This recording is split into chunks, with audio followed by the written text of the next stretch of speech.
Right, we're talking about the Zwires and Crawford, Thomas and Mateague, and Schmoker readings, and how academic language and differentiated instruction can affect education in English language arts.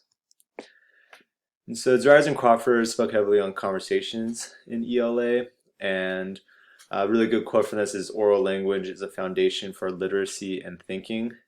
And I just believe that what they're trying to say there is when we talk about what we are reading and writing about, it really just helps develop the ideas, and it really helps our students retain the information that they're taking in, and certain parts that they might be confused at or struggling with when we are talking in class and with our teachers and with our peers, like we're able to develop on these, and so it's a very useful thing to include into the classroom to have active discussions and engagement in the text with academic language and such as that. And the challenge, of course, is generating conversations from the readings. And so we as teachers should figure out ways of how to approach this. Each student is different and how they take in information. And so that's always our challenge, but also the excitement of the job is always figuring out a way.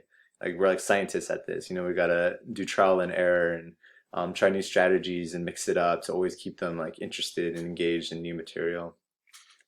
And so some of the key comprehension habits that they spoke about were predicting, inferring, questioning, connecting to background knowledge, and figuring out words. And these are just certain habits that we want to develop within our students, and so that when they pick up like a new text on their own, they're able to do this independently with minimal guidance. And so that is our end goal, really. And some other things to use alongside these comprehension habits are the thinking habits, which are evaluating, inferring, cause and effect, interpreting, applying, comparing, analyzing, and taking multiple perspectives. And the benefit of these habits is that it really encourages the use of academic language in our instruction. So like we develop these habits within our students, and what comes along with that is the use of academic language, which helps them to perform these thinking abilities. And a great tactic for this is having conversations before, during, and after readings, and it can really improve their writing. Conversations before just really help them give an idea of what they are going to be reading about, and so that they don't go in empty-minded. They're coming in with some kind of backing, some background knowledge that will support their reading. And conversations during the reading really helps them to develop the deeper meanings and dig deeper into the text. And of course, the conversations after the readings just really helps them have an opportunity to reflect on what they learned. And so we're not just pumping them full of this knowledge and moving on to the next, but we're actually giving them time to digest it and nurture it and build upon it. And that's like the whole goal, is that each grade and each subject, the knowledge that they're gaining is just building the structures, the foundation for their overall education. Thomason and Mateague talked about planning for student success, and a quote that I pulled from that was "We are also teachers of human beings," and to me that means that we're not just like transferring data from one computer to the next. Like these are actual like social creatures that they require like a type of relationship from the teachers. One that they know that they can trust them, and what they're teaching them is actually going to be useful to them and purposeful and build upon them. And so um, we are teachers of human beings just to me means that we have to approach them like that, respect them, and develop like that relationship with them, so that um, they'll trust us and put their efforts into what we are giving them. And so as teachers, we should be mindful of the quality of curriculum and instruction. And so that basically just means that we shouldn't just grab all these strategies that are proven to work, but we should also focus on how we are instructing our students and how we approach them. And so that's really differentiating instruction comes in. Like we should develop multiple approaches and supports to reach all of our students. And that's basically that as teachers, we should constantly be expanding our repertoire of tools and strategies and how we are approaching certain texts. There's no one way to instruct a certain lesson plan, and especially with a room full of students where they're all unique in their own abilities and potential and the way that they learn. Having multiple approaches just really gives us the opportunity to reach more of the students with the hopes of reaching all of them.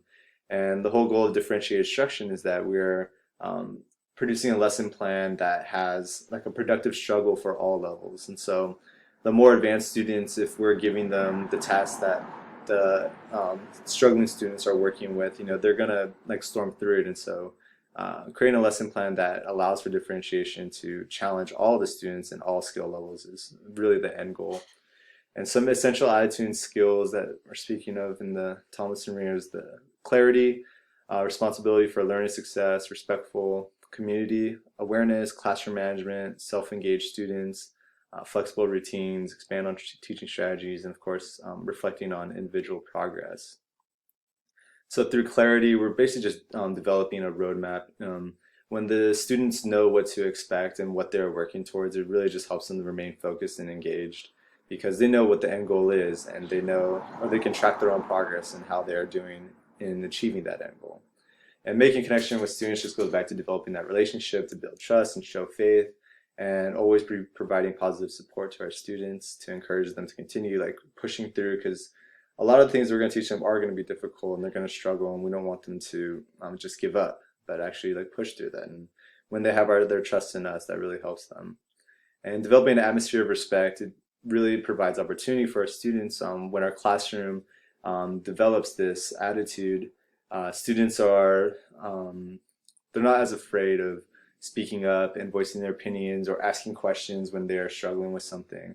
And so that definitely gives the teacher more opportunities to educate and move forward and not have to deal with distractions or trying to get students to speak up or ask questions when they need help. And what works and how can we improve?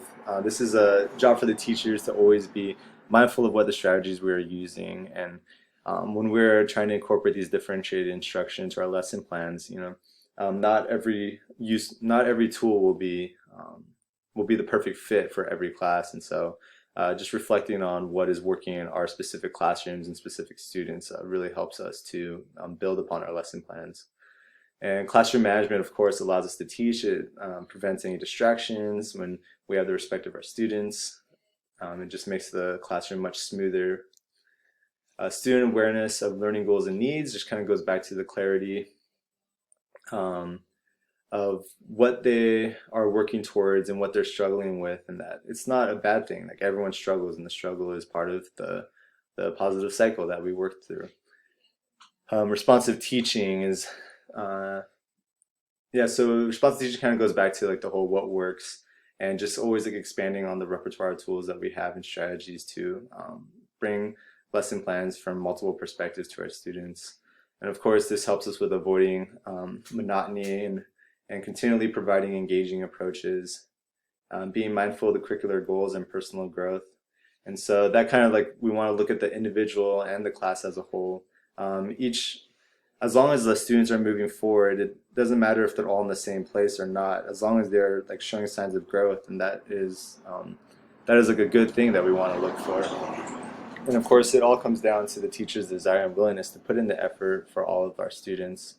And that's basically what it is. Like the students look towards the teacher as like a role model and their mentor. And so when we show that we care and we want them to succeed, it really helps with the overall success of the classroom. In Schmoker, we're talking about ELA made simple. He really emphasized the need for more reading and writing in the school. And the benefits of that is that we are increasing their vocabulary and critical thinking, which really promotes the development of their academic language. And of course, their inquiry-driven discussion.